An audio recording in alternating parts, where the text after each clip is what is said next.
Hayadaal daw sa inyo lan, kini si Demarch Otuan Pony. O karon aniya po sa barangay poblasyon aron pagkatutukan ang isa ka problema, sulod or ubos sa Sustainable Development Goals is SDG number 3, good health and well-being. Diri sa barangay poblasyon nagatubang mga lumulupyo o problema sama sa kinahadlukan sa tanan ang dengue. O matod pa ni Marlet Ramirez ang sitwasyon diri karon sa susamang problema, naginahinay na og ubos ang ilahang mga affected nga mga person.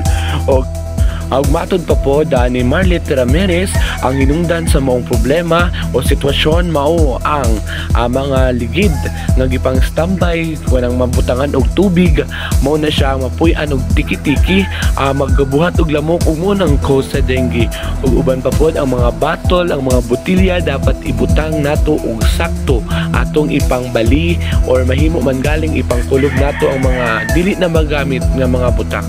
Ug matod pa pod ni Marlet Ramirez, ang epekto sa maong problema mao ang pagratol sa pamilya sa isa ka bata o isa ka tawo nga naepektuhan ni anang sakit, o ilabi na po daw sa mga silingan sa taong mahadlok pod or maratol daw sila. Ug matod pa po sa Department of Health, adunay natala sa lantapan sa bag-ong report nila January to August 2024. Sa lantapan adunay 179 ka cases sa dengue ang natala ni ining municipality. Apan adunay isa nga namatay gikan sa barangay Baclayon, Lantapan, Bukidnon. O sa 179 nga natakdan ni anang dengue, 3 to 4% lamang ang napiktuhan nga tao diri sa barangay poblasyon Lantapan, Bukidnon.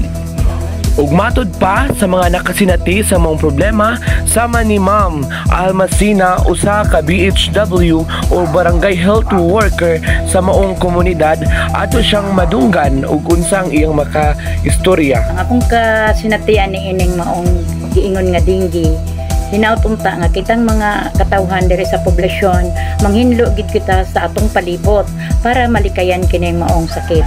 O kinahanglan usab nga atong mga silingan, atong agnihon nga ang ila usab palibot hinluan usab nila aron dili kini mudagan ang maong mga giinguntang mga kiti-kiti or mga lamok.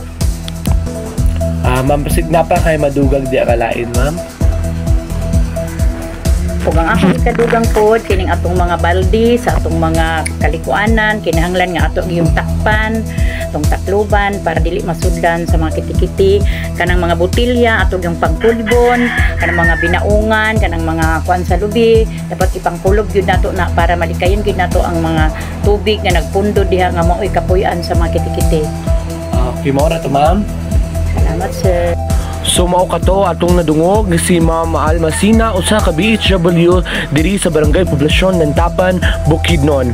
Ug aron masulbad ang maong problema, gipadayag ni Kagawad Norbelia Hamito Galiano ang maong programa, ang pag-clean up drive. Ug makita ninyo sa mga picture dira nang hinlo gid sila, gipangkuha nila itong mga plastic nga mabutangan og tubig aron malikayan nato ang dengue.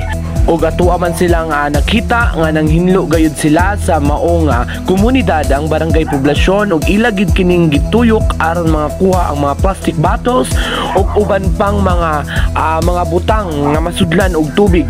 Ug according to Ma'am Norbelia Galiano, gibuhat kini niya kay usa siya ka environmental, murag siya ang gahawid sa mga paghinlo diri sa maong komunidad. O apan patuod pa sa katawhan nga naapektuhan sa maong problema, ila pong gipropose ang solusyon nga manghinlo gayod, o dapat kada pamilya manghinlo sa tugkaran nila.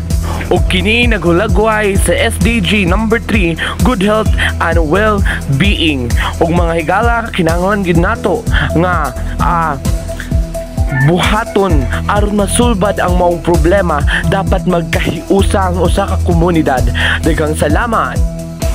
Og gikan sa barangay poblasyon Lantapan, Bukidnon, kini si Demarch Otuan Pony nagbabalita.